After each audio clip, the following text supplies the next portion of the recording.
Greetings to everybody globally here on this wonderful time period of Halloween.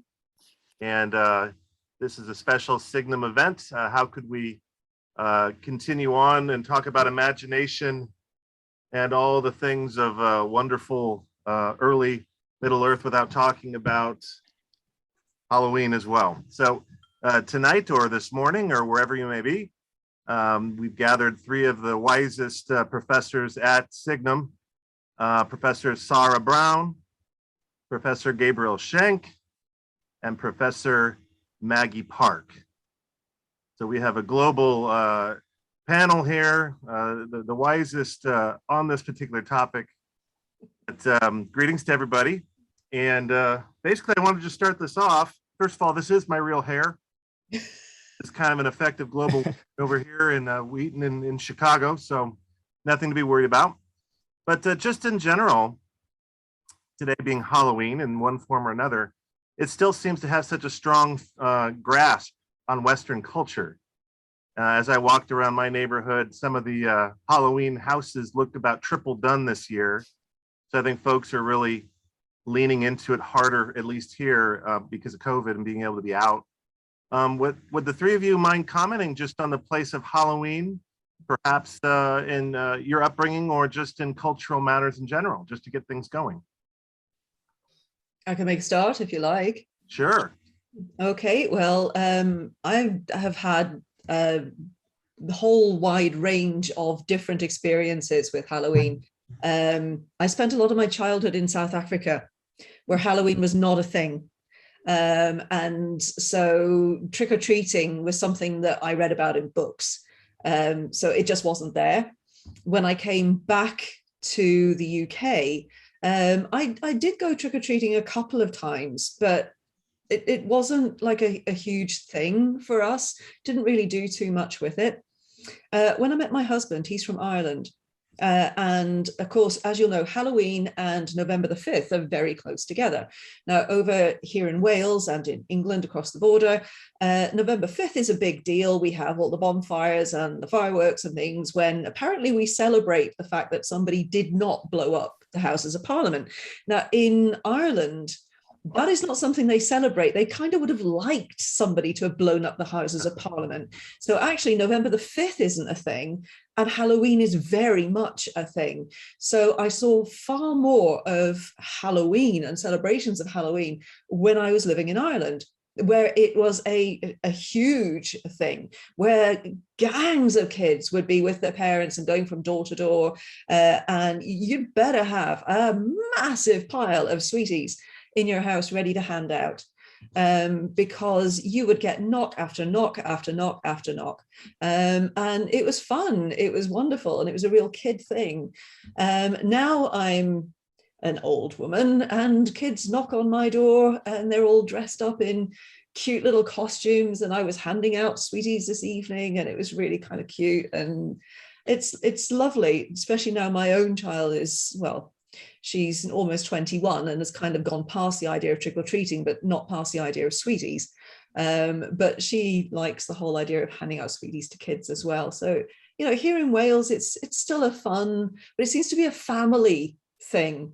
I'm not sure just how much of a connection to the old Samhain traditions and stories and folk tales we have anymore. But it'd be interesting to hear what everybody else's experiences are. That's great. Thanks, Sara. Gabriel, you want? Yeah, I can go ahead. I'm waiting for Maggie's response because, you know, as someone who grew up in America, that is my association with Halloween. So I was living in Florida for about a year when I was 4 years old. And so all my early memories are of America, and I remember Halloween very distinctly, and it was extremely exciting. I wore this very same shirt. The shirt is 30 years old, and I went trick-or-treating with, my memory is I took a whole pillowcase and filled it with candy. Yeah, so which is astonishing. Here, the British children are, you know, they just take one sweetie, they put it into a little thimble, and it's all kind of pathetic. In America, they do it big style-y. I did ask my parents about was Halloween a thing when they were growing up, and my dad growing up in Wales, my mum growing up in England. And they said, no, it was bonfire night was the big thing, which is November 5th. Yeah, sorry, you're right that we kind of celebrate the Houses of Parliament not blowing up, but I always feel like it's a bit of a, we let off fireworks to imagine what the explosions would have sounded like, kind of thing. I think kind of we're secretly sort of hoping that Guy Fawkes had succeeded. So it's a funny kind of event, bonfire night, but kind of a similar thing to Halloween in some ways. It's the same kind of time of year. It's dark. You have fires. You have lights out. It's an excuse to do something with your family outside. With nice food. So that's kind of the big thing for my parents growing up. And for me, it was a kind of half and half Halloween, bonfire night. Now I think it's more Halloween than bonfire night. But still, it's a kind of two things in England, at least. Great. What about you, Maggie? Yeah, I'm going to have two sides of this coin. So now I live in Wales, and it was really interesting to hear, Sara, your description, because I live 15 minutes down the road from Sara, and nobody knocked on my door. Nothing is decorated in my village. I know, it was so sad. And last year during lockdown, our little bus shelter became a little trick-or-treat hub. There were candies, there were lights. It was decorated to the nines. Little kids came in and picked up their little sweet bags and stuff. And this year there's nothing, so that's a bit of a shame. I did get a costume for my little baby girl, and I just took a picture here. Like there was just nowhere to take her. So I said to Allie, my hubs, I was like, we're going to have to go to the US for Halloween once she's aware of things, because it's just different. So in the US, I have those quintessential movie memories of exactly what you have seen in the films. We debated for weeks, if not months, what we would be for Halloween costumes. It never had anything to do with being scary. It was usually some book or TV character. One year I was a Pez dispenser. Many years I was a horseback rider because I was obsessed with ponies when I was little. I was a poodle skirt girl, 1950s diner girl. There was no theme of horror. Every year my brother was a baseball player, meaning he just put on a baseball cap and went trick-or-treating. We would go in groups. There would be themes to your groups. We would go to quintessential neighborhoods with the big candy bars because we knew where the big candy bars were. We also carried around pillowcases because they were stronger than plastic sacks, and filled our pillowcases. And then when we got home, we would line up our candy. So all the peanut butter cups would be in the same section. It was very OCD of us, but we would put it all out and then take a photograph of it every year. Yeah, it was a little obsessive. And then we each had a bucket. There were 3 of us in my family, so we each had a bucket.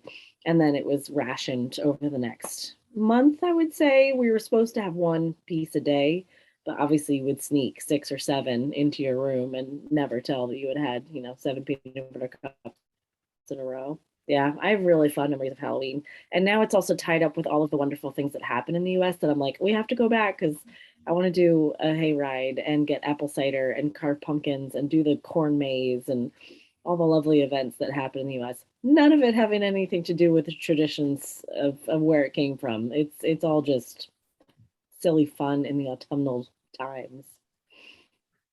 Yeah, that's a lot of folks say, where I've read about that Halloween is kind of the American holiday in some ways, as far as how it became commercialized and all those associations that you're talking about, Maggie.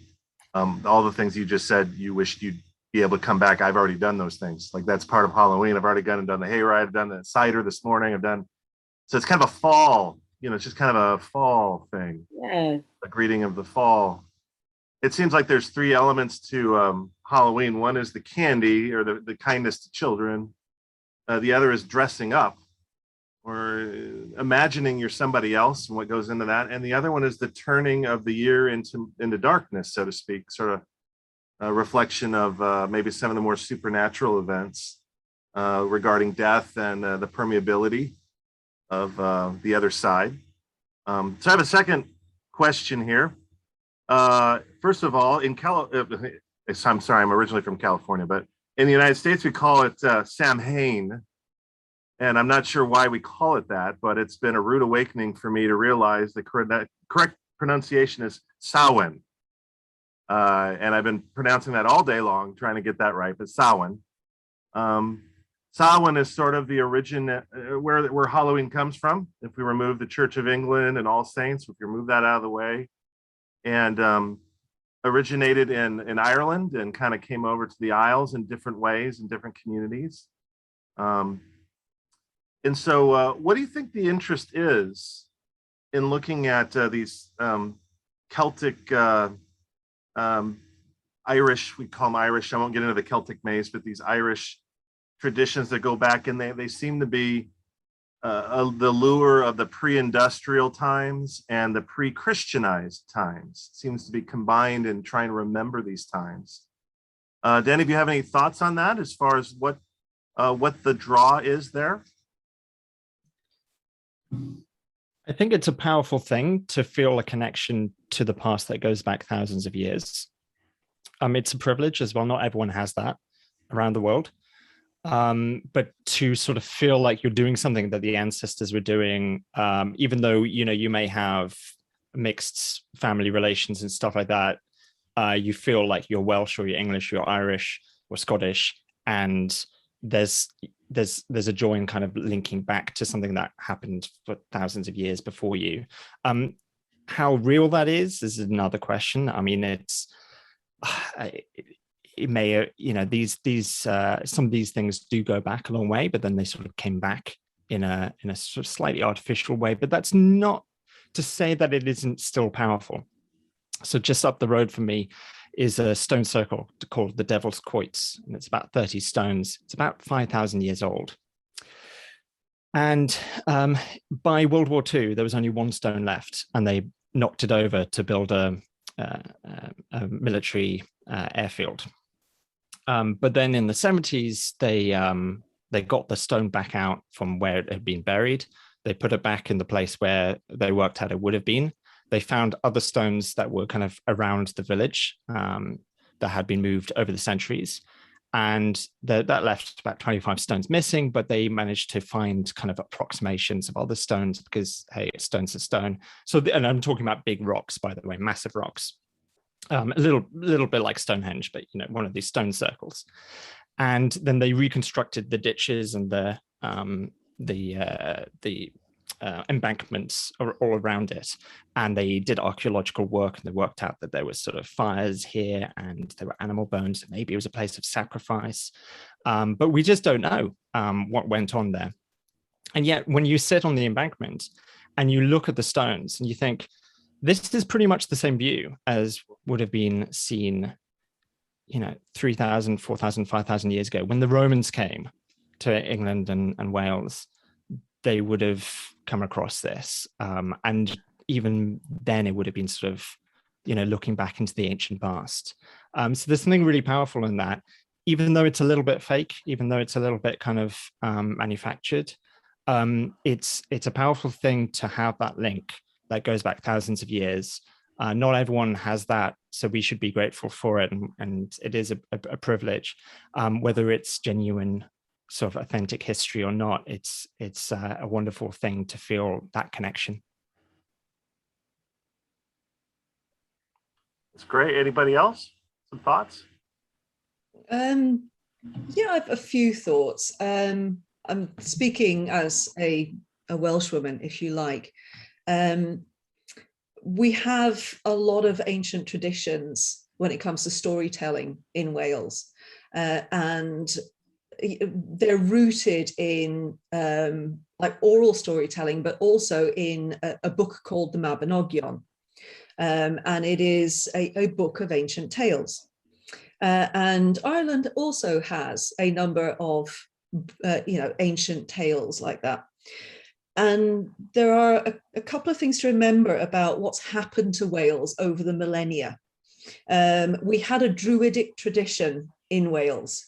And because of that, we have stone circles and we have barrows and all sorts of things. But we also got the Romans. And the Romans made it their mission, literally, to wipe the Druids off the face of Wales. And in so doing, they also destroyed as many of these ancient monuments as they possibly could. And over the centuries, many of these have been found and kind of dug out, not so much restored, but just kind of found and made more obvious so that we can see what was once there, if you like. And then after the Romans, we got the English. And the English made it their mission to come in and destroy as much of the Welsh culture as they possibly could, including the Welsh language. All in the sense of, sorry, Gabriel, nothing personal here against, you personally. The English, in a general sense, wanted to take away Welsh culture and Welsh language because that's a very good way of subjugating a population. And that, of course, happened over many hundreds of years. Right up into when we go to like the early 20th century, when it was actually made a rule that Welsh children were not allowed to speak Welsh in school. And if they did, they were severely punished.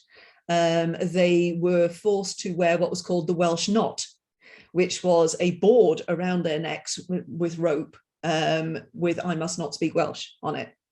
And they would be beaten for it. And the whole idea there, I will get around to how this links with Halloween in a minute. The whole idea there was that the ruling classes in Wales, which were inevitably English or English immigrants, thought that was best for the Welsh children, that they actually got rid of their Welsh language because that was the language of pretty much savages, and they spoke English so that they could actually make their lives better.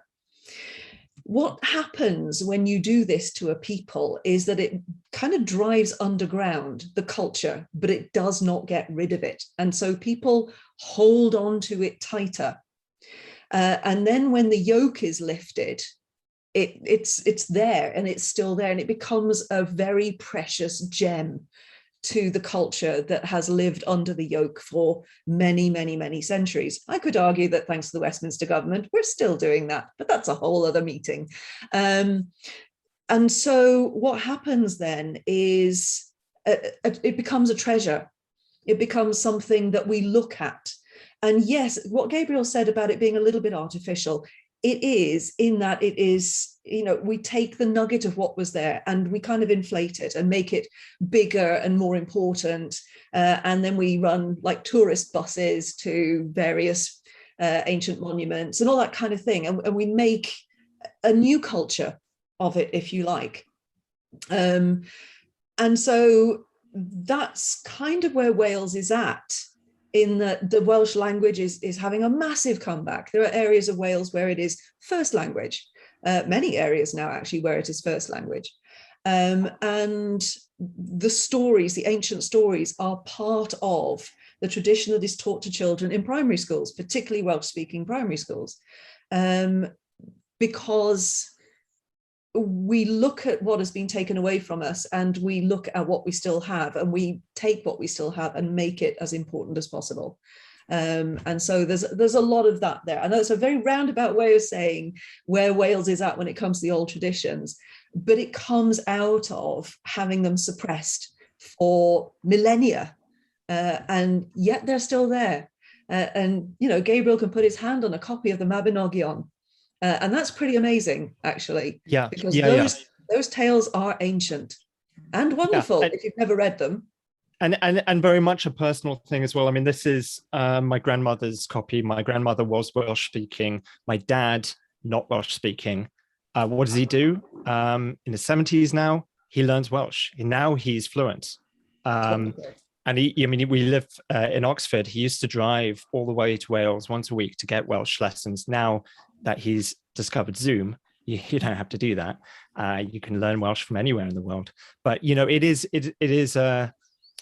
it's in one level it's not that serious, but on another level it really is. And it does go back a long way, and it is very kind of like there's something from the heart as well, like you say, Sara. And I apologize for calling you English, Gabriel. You are clearly no, Welsh. I am well, I'm Welsh and some times. I'm technically half English, quarter Welsh, quarter Czech. But you didn't say it like it was a dirty thing. So that's and the only thing I would add to that, being a bit Welsh, I've been here 16 years, is the community that this builds. That there really is this kind of fine line between the fun and the flighty and the topical as well as the depth, but they float together really well. You can dress up as a character from the Mabinogi for Halloween. There is this kind of levity that can still be brought into this more gravitas history that I think we have. And it's beautiful to see that. I don't think I have the same kind of attachment to it in the communities I grew up in. So it's lovely to kind of have that here. I think personally where I grew up, it was just topical. It was just fun. You just watch the cheesy ABC Family TV specials and you hang out with your posse and you try to scare yourself. And maybe you go on a haunted hayride and you scream at the guy with the mask and a chainsaw. There wasn't depth. Obviously, that depends who your circle is and where you engage, because of course you can find that. There are wonderful communities in the US that do celebrate this and will gather in the woods around ley lines or in stone circles in North Carolina or wherever they happen to feel the power and their connection to the past. And I think there's also this physical connection to the other world. And sometimes that's easier to find in these kind of off the beaten track places and close to these items of power, like these big standing stones. So, people will seek out those kind of natural sanctuaries and create this space themselves. But there's still this like knowledge at the root of all of this, that it's deeper than what they understand. And there's that kind of like yearning for that attachment that I think draws people into this. And for me, it was always about community, so like if you find your posse that feels the same way and you can celebrate with them, mine happen to be levity and silly and others are not. So yeah, a bit round about the houses, but there's my two communities of thought in both Wales and the US, and levity and depth. And just to add to what you said there, Maggie, you're right about that yearning that we have for the past. When you go to one of these ancient places, it's you can get such an amazing feeling from them if you actually put your hand on one of these stones and just feel that sense of the ancient through the stone. It's incredible, and there is that sense of yearning. And I think that's one of the reasons why we love these old stories, is because it speaks to something that's really primal inside us, that feeling of being connected to the ancient. And it's not quite, but it's almost that same sense that Welsh have a word for it. It's hiraeth, which is that longing for a homeland and the past. It's almost an inexplicable word, if you like it. You can't pin it down in one neat sentence, but it's that connection to something, a longing for that past place, if you like. And I think there is a sense of that in there as well. So yes, there you go. I always use that to describe why I'm here. I must have lived here in a past life, because the hiraeth that I felt for Wales when I was 8 years old, you can't make that up. Like there has to be some sort of a connection physically here. But hiraeth, beautiful word. Well, to an American, this is a fascinating conversation. And you may say the Halloween sort of goes back to Ireland somehow. All of the context you've put into this is something that gets lost. And Gabriel, I was struck by you saying not everyone has access to their pasts. And that's quite a thing to say in our day. And then Sara, the only way I can relate to the Welsh and your description there is the indigenous communities in America, as far as what they used to say is, you kill the Indian to save the Christian, so to speak. And the damage that did. And just the ability of Native Americans to celebrate, even within the last 30 years, their traditions in front of people. And then Maggie, I'm thinking of what would be something that ancient that I could go walk near in the United States. And I think that de Tocqueville said that Americans have amnesia historically, that we think of ourselves as new. We don't have that sense of the sacred. I could think of the Black Hills. I could think of indigenous places, but for my own peoplehood, I don't have that. I can't think of anything ancient I would walk by. you guys knew I was going to bring up Susan Cooper, but there's a wonderful essay by Susan Cooper called "Why Are Americans Afraid of Dragons?" I think it was her. Maybe it was Ursula Guin, talking about Americans. Yes, Ursula Le Guin. Is it Ursula Guin? Talking about Americans' connection to ancient things and how they kind of veer away from it. So I highly recommend that essay because it's just like, yes, tap into that. That is a very primal thing that we want to grab onto.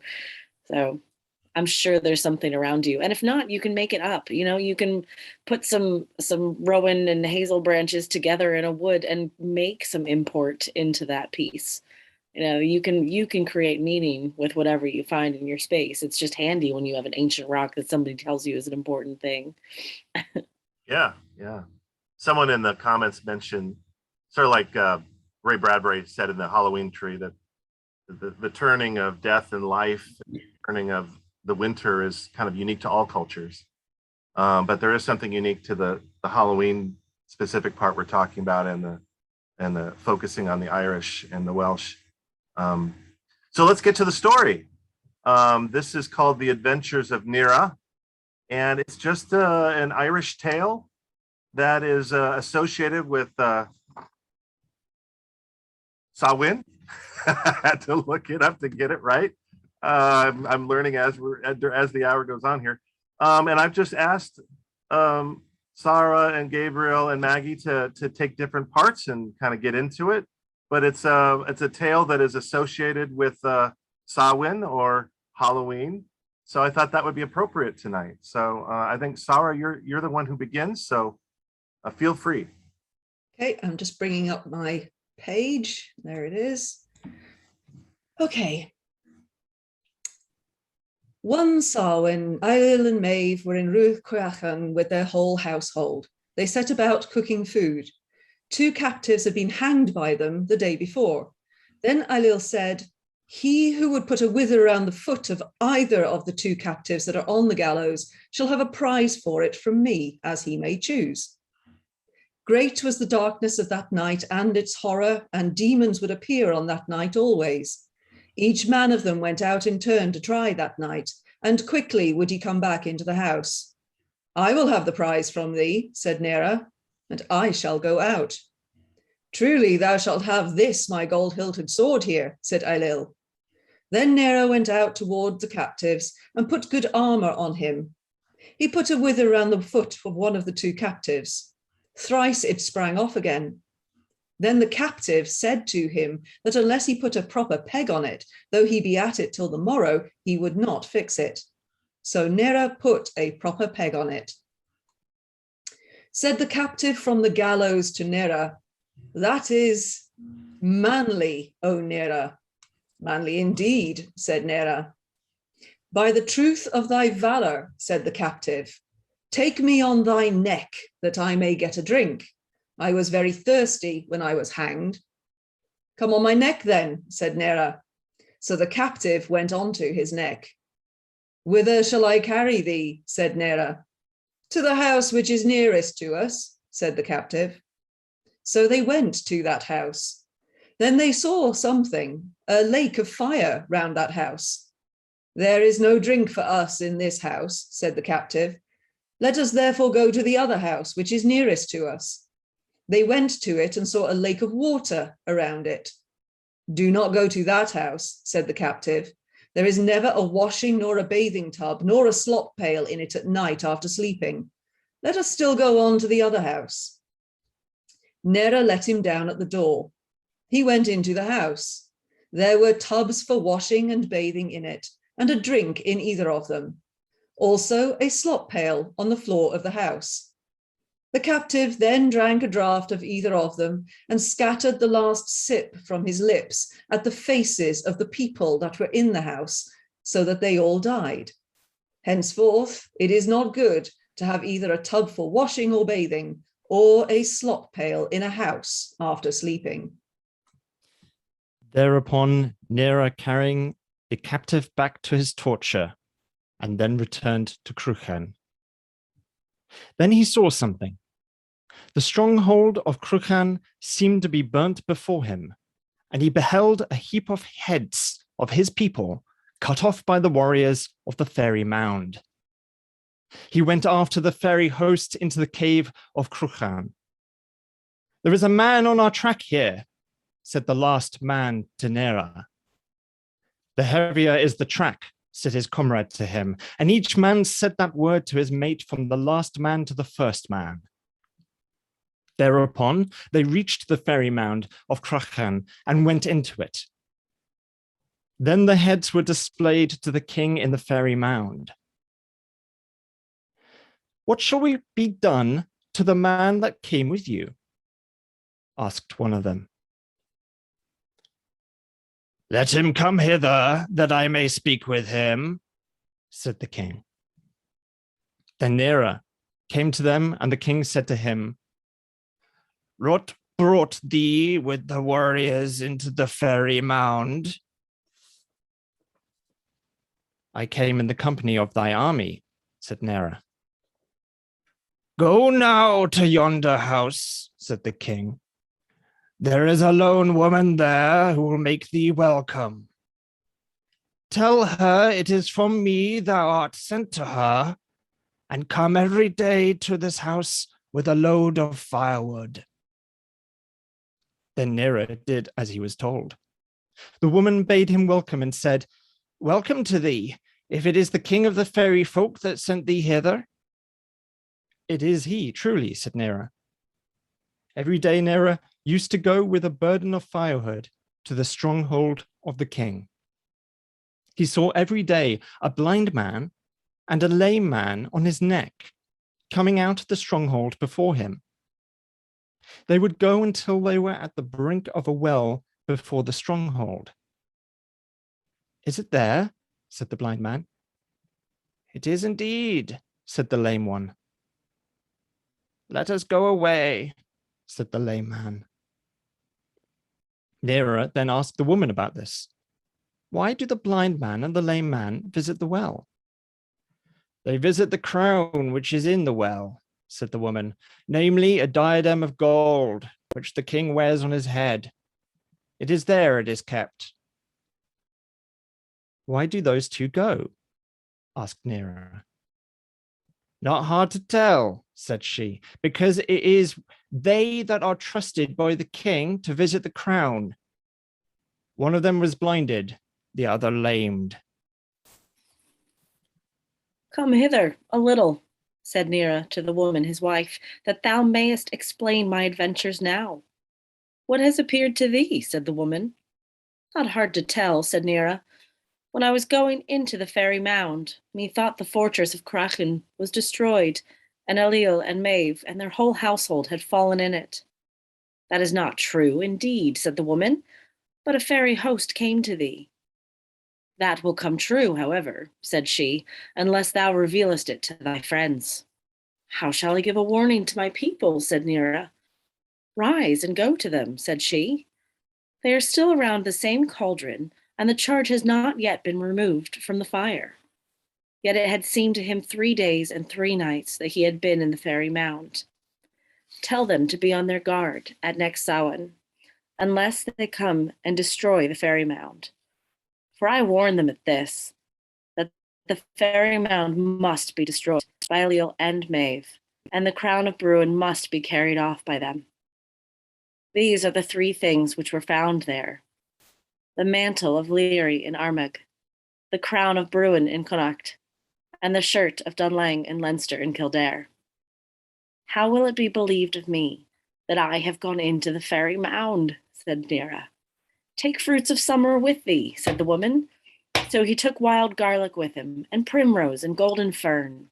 "And I shall be pregnant by thee," said she, "and shall bear thee a son. Send a message to the fairy Mound, when thy people are coming to destroy it, that thou mayest take away thy family and thy cattle from the fairy Mound." Thereupon Nera went to his people and found them around the same cauldron, and he related his adventures to them. And then the sword was given to him, and he stayed with his people to end the year. Ooh. Wonderful. Of course, the tale goes on, but for this evening, we're leaving cows out of things, which were more important to folks in ancient times. But Any reflections from the readers? Thank you so much. That certainly brought out the tale to me. Anything in the reading of it that struck you while you were reading that was of note as far as the storytelling? Topically, I was thrilled to hear Gabriel use his voices. That's- Anytime we hear a story. Yeah, I was sort of inspired by the Green Knight film, I think. But I mean, there's so much in just that short extract. I mean, that's like 2 pages, and there's so much in it. And you get the sense that we are looking at layers of tradition and history and culture that have just come down to us. You could discuss just like a few sentences there all night. There's a lot in there, and there's a lot of stuff that we probably don't understand that's been lost to us. But I think there's an amazing kind of, it's like a hand reaching out from the past, a ghoulish hand, probably a severed hand. It is quite creepy stuff. But what I think is amazing about this, and I was thinking about this when I taught, I precepted Dr. Larry Swain's excellent course on classical myths and legends at Signum University over the summer. We were reading texts, thousands of years old, but biologically humans haven't changed, right? So the things that are interesting to ancient Greek or ancient Irish or ancient Welsh audiences are the same things that are interesting to us. There's, things that go bump in the night, things that send shivers down our spines. It still works just as well, even if we don't understand all the context anymore. So yeah, that's what I was thinking. Yeah. And really, sorry. I was just thinking of Tolkien's statement, his comment on the stew and the bones in the stew. Yeah. And this and is Tolkien, yeah. I mean, the Barrow Wights in Lord of the Rings, the Hollow Hills, this is exactly taken from Celtic myth. And the uncanny, there's a bit in Fellowship of the Ring where a hand is cut off, and then the hand sort of twitches like a spider. And this is the uncanny. This is the thing that seems familiar. There's nothing scary about a hand, but if it's a hand that's moving without a body, that's uncanny, that's disturbing, that's scary. And so you kind of get this idea in kind of ancient texts as well as new texts, and it works just as well now as it did thousands of years ago. Similarly, I was just going to say, the thing that struck me was the relatability of it. The main concerns are, well, how are they going to believe me? How will I convince my friends that I did this the right way? And, I'm self-conscious, I'm concerned about this, all of those things. It's just human nature. Just because we're talking about fairy mounds doesn't mean that it's fake, We have a love of the uncanny in the sense that the other is so fascinating. Something that's outside of our understanding is absolutely fascinating. I mean, the origins of the word uncanny, of course, come from unkennen, which is German, and kennen is the verb to know, as in to understand. So if something is unkennen, it means you can't understand it. And so something that's uncanny, we can't put a name to that. We can't fully understand it. And humans, we like things to be labely.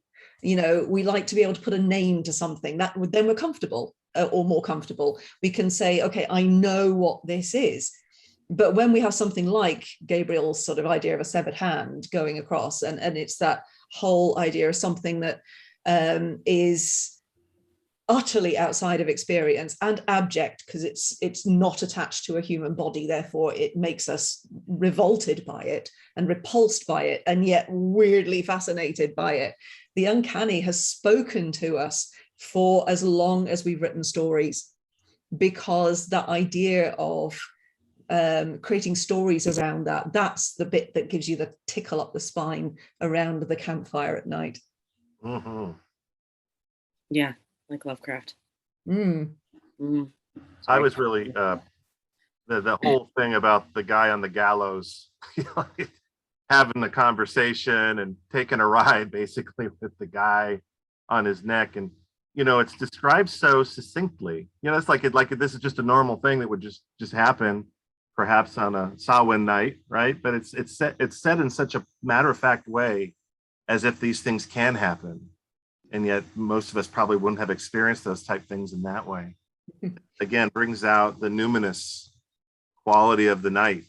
And perhaps they can only happen when the veil is Yeah. particularly thin, as it is supposed to be on Samhain. Yeah. Yeah, I mean, there's that bit where it says, henceforth, it is not good to have either a tub for washing or bathing or a slop pail in a house after sleeping. You see that sort of thing happen quite a lot in ancient texts. So you have it in ancient Greek and Roman texts as well, where there's a kind of explanation of the reason, hence the phrase or something like that, or hence why to this day things are seen as bad luck or whatever. And it's, again, Tolkien sort of plays with that a little bit, with Bilbo's ancestor and Ben Dingolf or whatever. But matter of fact, saying, and also what you were saying, Maggie, about the kind of the humanness in this, even though it is fantastical, it's grounded as well. The characters are making choices like real humans would, and there's a way of kind of this text connecting to the present day of the audience. We may not have the same, we may have lost some customs along the way or some phrases, but there's still that kind of attempt to kind of connect it to our world. And there's the three items at the end that are listed as far as being found, and we don't really know what the history is behind them, but it makes us want to know. Something that in the not knowing, it's sort of the draw of the story is not knowing. And to want to go into that magical place and recover the memories of what those items were, the backdrop to them. So one of the best Halloween movies from America is E.T. You need to go look it up, where they have E.T. and out on Halloween. And that's what's happening outside my window right now. And our professors here from Signum have been kind enough to share. It's only 4 o'clock here, but I know it's later there. But I know some of us have loved ones and younger ones, and some of us just need to get out and get their freak on, I think. As far as thanking them for being here tonight, and whatever tradition you come from, the way that you celebrate the turning of the year and the numinous in your culture. Gosh, Sara, can I put you on the spot and give us a Welsh blessing or something to end up? Not me, I'm afraid. I don't do that sort of thing. But, a Welsh word, a Welsh statement. There's something. Say it again, Maggie. Which is good night. Thank you. Well, that's good. That's good. Wonderful. Diolch yn fawr. Were you saying too? Diolch yn fawr. Thank you very much. Well, there. This American has learned one Welsh phrase now tonight. Good enough. But thanks everyone for tuning in. I will unveil this veil for you. The true horror is now beginning. It's true horror. Everyone stay safe. Blessings. Have a good evening. Thank you very much. Thanks everyone for coming. Thanks everybody. Thanks everyone. Bye-bye. Good night. Night.